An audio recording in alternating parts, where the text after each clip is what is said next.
Kalau kamu merantau ke luar negeri, khususnya Hong Kong ya, jangan pernah kamu hutang bank. Ya tak omongi ya bolo-bolo ya. Iki tapi terserah kalian, itu pribadi kalian masing-masing ya. Tak omongi ya, tenanan tak omongi ya. Sebagai seorang TKW yang baik ya, jangan pernah kamu mencoba untuk berhutang ke bank. Nek misal awakmu duwe anu ya, duwe tanggungan, duwe utang apa piye ya wis alon-alon dibayar alon-alon ngono ya. Jangan pernah kamu berhutang, soalnya piye?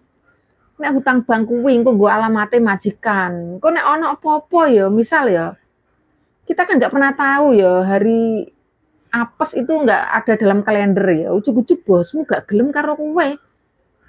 Apa misal ngene lho ya, kuwi jenenge apes kan nggak ada dalam kalender ya, ngerti ngerti jebule ngerti nek awakmu utang bank. Nggo alamate majikan, misal awakmu telat ya, telat sedelok misal ya. Ditelepon mesti pihak bank itu telepon ke rumah majikan, nomor telepon majikan pasti itu apa disurati. Lah ngono terus piye awakmu? Gak coto. Mending to awakmu nanti utang, misal diutang akeh nang omah wis alon-alon to, omongi tempo apa piye, alon-alon karena saya kerja di Hongkong ini baru. Biasanya mbak-mbak kuwi lho, biasanya yang malahan yang baru ini loh, kejadian yang baru, kerja potongannya belum habis sudah berani hutang terus piye? Enak sing bar